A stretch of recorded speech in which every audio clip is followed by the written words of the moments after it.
ধন্যবাদ সবাইকে। আমি আবারও অনলাইন ক্লাসে সবাইকে স্বাগতম।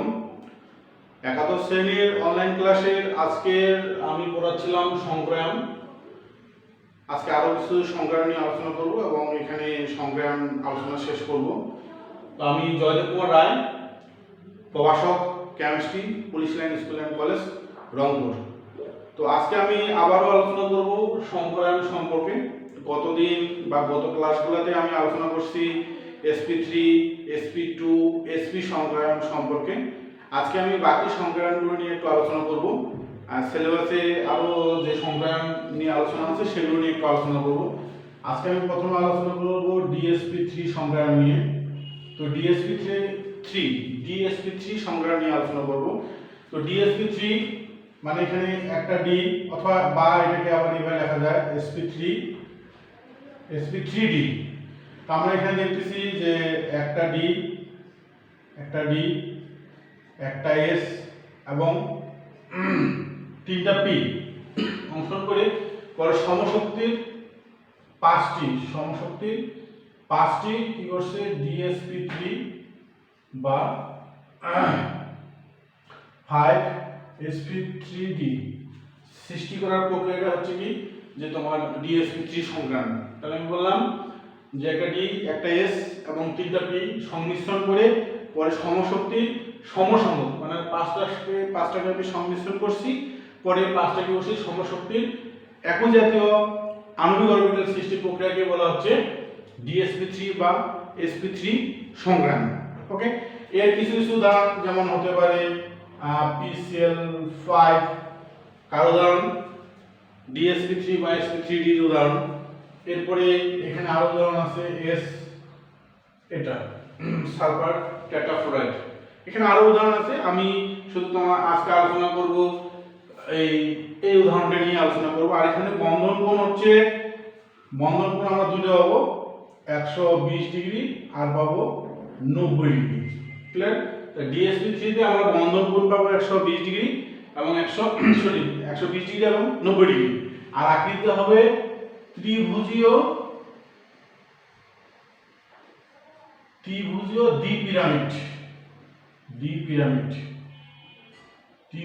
দ্বিপিরামিড। ওকে, তো আমরা আজকে আলোচনা করব DSP3 বা SP3D সংগ্রাম, যেখানকার আকৃতি জ্যামিতিক আকৃতি হবে ত্রিকোণাকার বা ত্রিভুজীয় দ্বিপিরামিড, বন্ধন কোণ হবে 120 ডিগ্রি এবং 90 ডিগ্রি। ওকে, তো আমরা এখন স্টেপ বাই স্টেপ এগুলো নিয়ে একটু আলোচনা করি। প্রথমে তাহলে আমি যেটা আলোচনা করব সেটা হচ্ছে PCl5। তো PCl5 এখানে কেন্দ্রীয় পরমাণু হচ্ছে phosphorus 1s2 2s2 2p6 3s2 3px1 3py1 3pz1। তাহলে এটাকে যদি আমি উত্তেজিত করলে যেহেতু পাঁচটা ক্লোরিন এখানে ফসফরাসের সাথে যুক্ত হয়েছে, তার মানে আমাকে সর্বশেষ যোজ্যতা শক্তি স্তরে আবার কি লাগবে, 5টা বেজোর ইলেকট্রন লাগবে সমযোজী বন্ধনের নীতি অনুসারে। তাহলে আমরা এটাকে যদি উত্তেজিত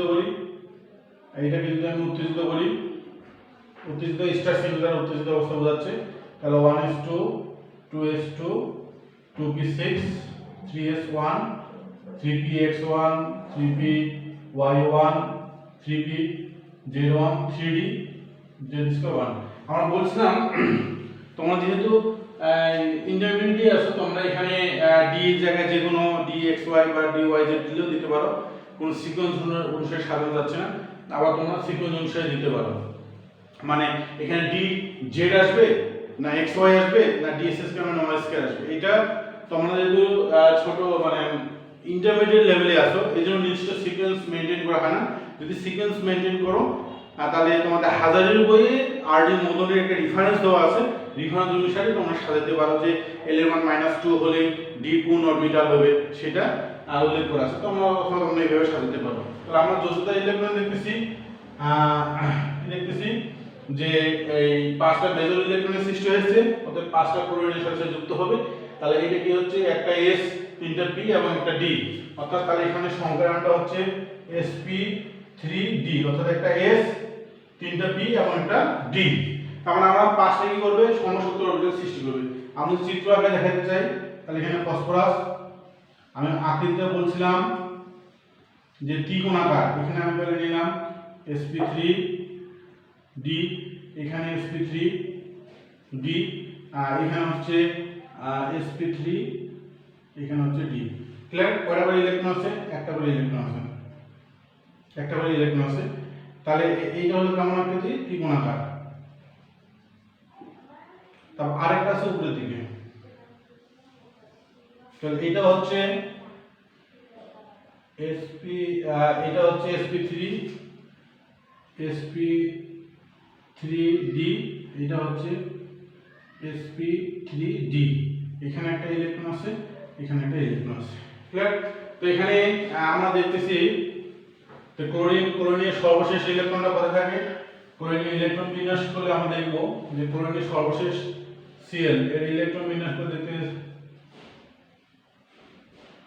2p6 3s1 আর 2 3px2 3py2 3pz1, অর্থাৎ বেজোর ইলেকট্রন একটা আছে ক্লোরিনের z, pz।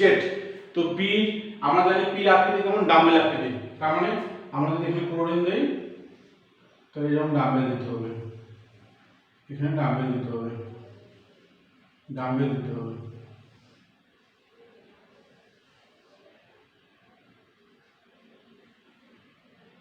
তাহলে তার মানে এখানে একটা ক্লোরিন, এখানে একটা ক্লোরিন, এখানে একটা ক্লোরিন, এখানে একটা ক্লোরিন, এখানে একটা ক্লোরিন। তার মানে এটাকে যদি আমরা সুন্দর করে লিখি তাহলে এইভাবে লিখতে পারি, এখানে একটা ক্লোরিন আছে, এটা হচ্ছে ক্লোরিন, এটা হচ্ছে ক্লোরিন।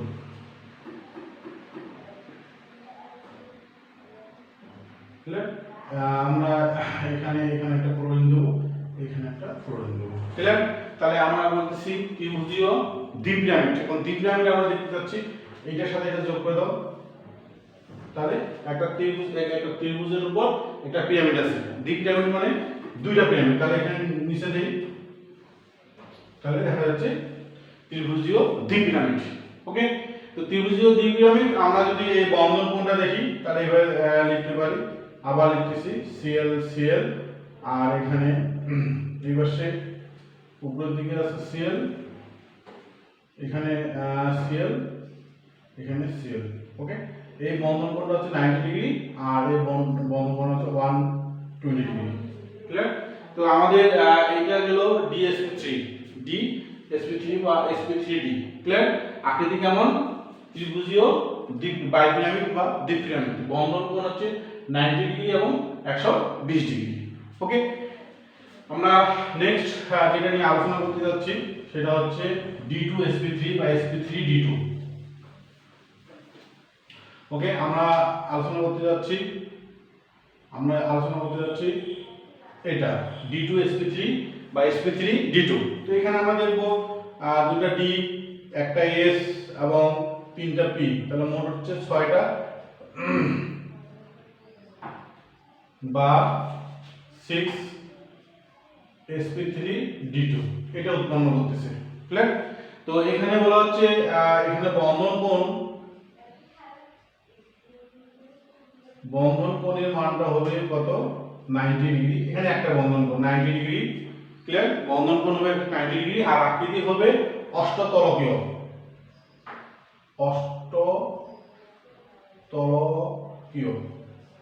বা বলা হচ্ছে বা চতুর্ভুজীয় দ্বিপিরামিড।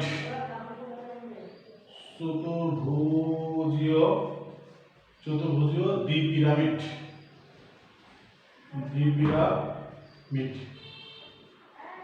আমি বললাম এখন যেটা আমি আলোচনা করতেছি D2sp3 বা sp3d2 সংখ্যা নিয়ে। আর বন্ধন কোণ হবে 90 ডিগ্রি আর আকৃতিটা জ্যামিতিক আকৃতি হবে অষ্টতলকীয় বা চতুর্ভুজীয় দ্বিপিরামিড। এর উদাহরণ হচ্ছে সালফার হেক্সাফ্লোরাইড।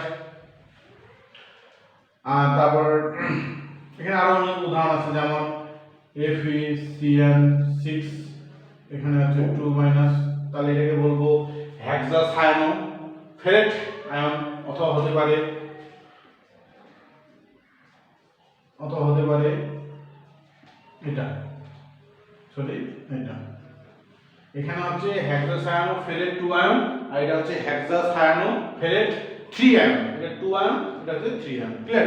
এগুলো হচ্ছে কার উদাহরণ?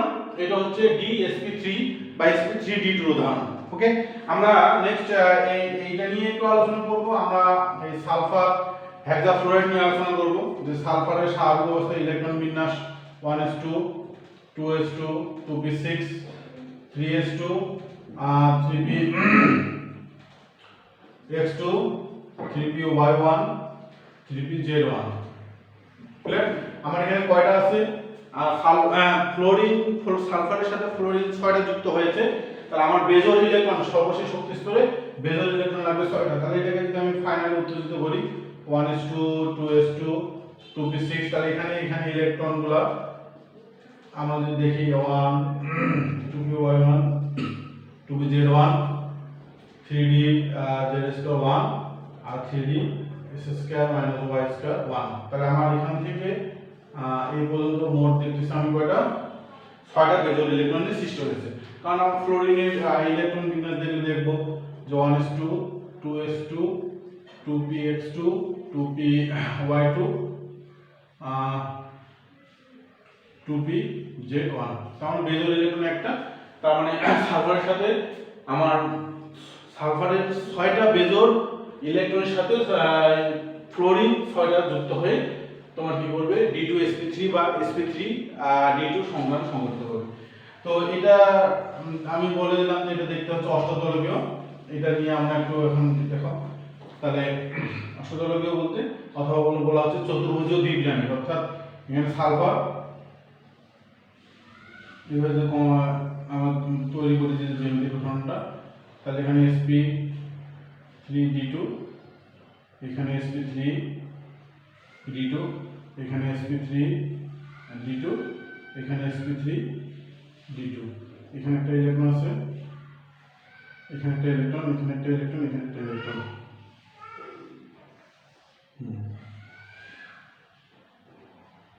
d2, এখানে আছে sp3d2। ওকে,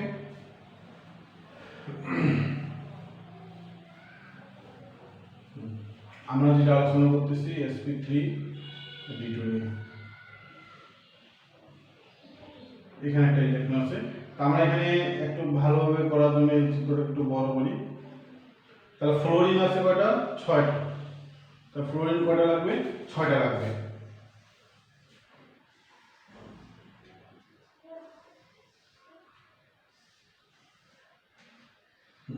তাহলে এটা একটা ফ্লোরিন, এখানে ফ্লোরিন,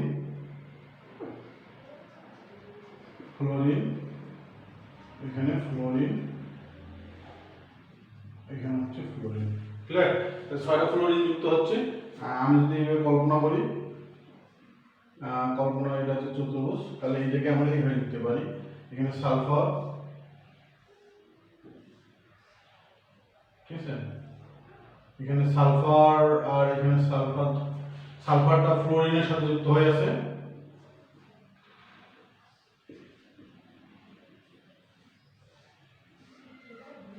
তাহলে এই পাশে একটা ফ্লোরিন, এই পাশে একটা ফ্লোরিন। ক্লিয়ার? তো আমি বলছি অষ্টদলকীয় বা চতুর্ভুজীয় দ্বিপ্রামিড, অর্থাৎ আমরা যদি এটাকে এভাবে যুক্ত করি, তাহলে চতুর্ভুজের উপর এইটা চতুর্ভুজের উপর একটা পিরামিড হচ্ছে। আমি যদি এটাকে এর সাথে যুক্ত করি, তাহলে নিচে একটা পিরামিড হচ্ছে। এই জন্য এটা হচ্ছে চতুর্ভুজীয় দ্বিপিরামিড। এটার বন্ধন কোণ প্রতিটা একটার সাথে কত ডিগ্রি? এই কোণগুলো হচ্ছে 90 ডিগ্রি করে, এই কোণগুলো হচ্ছে 90 ডিগ্রি করে। ক্লিয়ার? তাহলে আমরা বলতেছি যে এটা হচ্ছে চতুর্ভুজীয় দ্বিপিরামিড, আর বন্ধন কোণগুলো হচ্ছে 90 ডিগ্রি করে। ক্লিয়ার? তাহলে এটা গেল sp3d2। এখন আমরা লাস্ট যেটা আলোচনা করব sp3d3, এটা নিয়ে আলোচনা করব।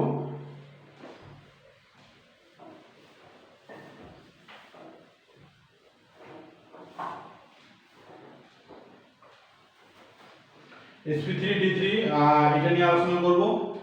এর উদাহরণ হচ্ছে আয়োডিন হেপ্টাফ্লোরাইড, আয়োডিন হেপ্টাফ্লোরাইড। আর উদাহরণ এটা বন্ধন কোণ হচ্ছে 90 degree 72 degree 90 degree and 72 degree আর আকৃতি হচ্ছে পঞ্চভুজ দ্বিপিরামিড ওকে। তাহলে আমি বললাম বন্ধন কোণটা হচ্ছে 90 ডিগ্রি এবং 72 ডিগ্রি আর আকৃতি হচ্ছে পঞ্চভুজ দ্বিপিরামিড। তো আমরা এখানে ডাইরেক্ট একটু এটা নিয়ে আলোচনা করতেছি আয়োডিন। তাহলে আয়োডিনের সাথে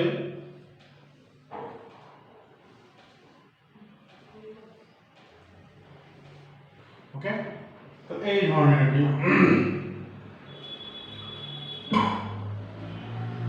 তাহলে এখানে আমরা বলতেছি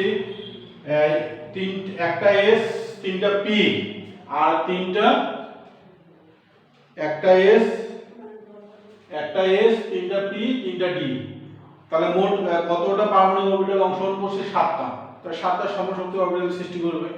তো এখানে আমরা যে উদাহরণটা বললাম, যেমন যে আমি যেটা লিখছি, ঠিক আছে, যে এটা এইভাবে আছে। তাহলে দেখো এই যে আমার জাস্ট এটা তো পঞ্চভুজ, ক্লিয়ার। তাহলে এইটার সাথে আরেকটা এই পাশে তৈরি হয়ে যাবে, ক্লিয়ার। তার প্রতিটাতে একটা করে ইলেকট্রন আছে, ঠিক আছে। আর কে যুক্ত হচ্ছে ফ্লোরিন। এইটাকে আরেকটু ভালোভাবে দেখাই। তাহলে দেখো আমরা ভালোভাবে দেখি, জাস্ট জিনিসটাকে আমি প্রাথমিকভাবে দেখাই যে এখানে একটা ফ্লোরিন, এখানে একটা ফ্লোরিন, এখানে একটা ফ্লোরিন, এখানে একটা ফ্লোরিন আর এইখানে একটা ফ্লোরিন। তাহলে আমাদের এটা হচ্ছে এই পঞ্চভুজ। আমাদের একটু বল করে দিই। তাহলে এটা হচ্ছে পঞ্চভুজ দ্বিপিরামিড। অর্থাৎ আরেকটা আছে তোমার এখানে একটা ফ্লোরিন, এখানে একটা ফ্লোরিন। তার মানে আমরা যদি দেখি তাহলে এই বন্ধন কোণটা হচ্ছে 90 ডিগ্রি, ঠিক আছে, আর এই বন্ধন কোণটা হচ্ছে 72 ডিগ্রি, ক্লিয়ার। তাহলে আমরা বলতেছি এই বন্ধন কোণটা হচ্ছে 90 ডিগ্রি, ঠিক আছে।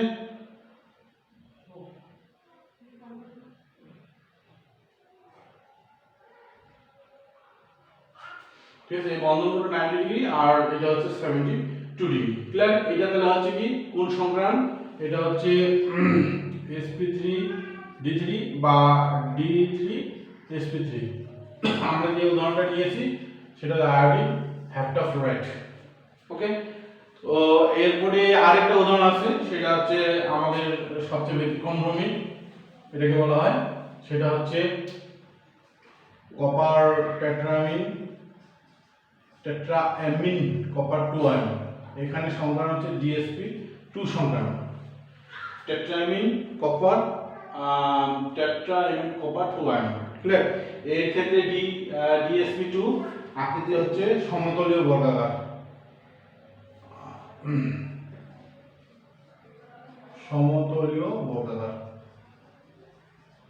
ক্লিয়ার। তাহলে আমাদের আকৃতি হচ্ছে সমতলীয় বর্গাকার, ওকে। আকৃতি হচ্ছে সমতলীয় বর্গাকার আর বন্ধন কোণগুলো হবে 90 ডিগ্রি করে। কত ডিগ্রি? 90 ডিগ্রি করে। তাহলে আমরা বলতেছি আমাদের সংক্রামণ আরেকটা হচ্ছে DsP2 সমতলীয় বর্গাকার এবং বন্ধন কোণ হচ্ছে 90 ডিগ্রি করে। তাহলে এখানে কপার সমতলীয় বর্গাকার, তাহলে এখানে NH3, তাহলে এখানে হচ্ছে NH3, এখানে হচ্ছে NH3, এখানে হচ্ছে NH3, ঠিক আছে। তাহলে আমরা যদি দেখি তাহলে এটা আকৃতি হচ্ছে কি সমতলে বর্গাকার। এইটাকে আমরা এইভাবে করে আমরা এইখানেও বাইরেও 2+ দিতে পারি অথবা এখানেও 2+ দিতে পারি। তো এটা সঙ্গে এই ইলেকট্রন দান করছে, এই ইলেকট্রন গ্রহণ করে কি করছে? চারটা সন্নিবেশ বন্ধন সৃষ্টি করছে। আর এই বন্ধন কোণগুলো হচ্ছে 90 ডিগ্রি করে। কত করে? 90 ডিগ্রি। এটা 90 ডিগ্রি, এটা 90 ডিগ্রি করে, ওকে।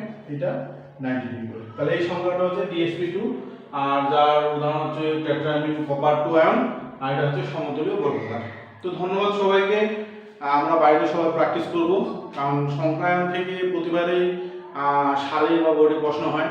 তো এগুলো হচ্ছে মূলত গুরুত্বপূর্ণ আলোচ্য বিষয়। আমি SP3 আলোচনা করছি। SP3 এর ব্যতিক্রম ধর্মী যেগুলো, যে একই গ্রুপের মৌলভার সত্ত্বেও বন্ধন কোণগুলো ভিন্ন হয় কেন, এই বিষয়গুলো নিয়ে আলোচনা করছি। তার ভ্যাসপা থিওরি নিয়ে আলোচনা করছি। লোন পেয়ার বিকর্ষণের মানটা তো লোন পেয়ার বন্ড পেয়ার চেয়ে বেশি, আবার বন্ড পেয়ার বিকর্ষণের মানটা লোন পেয়ার বন্ড পেয়ার চেয়ে কম। তো এগুলো আলোচনা করছি, এগুলো তোমরা ভালোভাবে দেখবা। আর প্রশ্ন হলে এইখান থেকেই বা মিড টার্ম পরীক্ষা, আমাদের যে সামনে অর্ধবার্ষিকী আছে প্লাস যে মাসিক অ্যাসাইনমেন্ট আছে, এগুলোতে এখান থেকেই প্রশ্ন হয়। আশা করি তোমরা সবাই ভালোভাবে পড়াশোনা করতেছো। ভালো থাকো সবাই, ধন্যবাদ সবাইকে।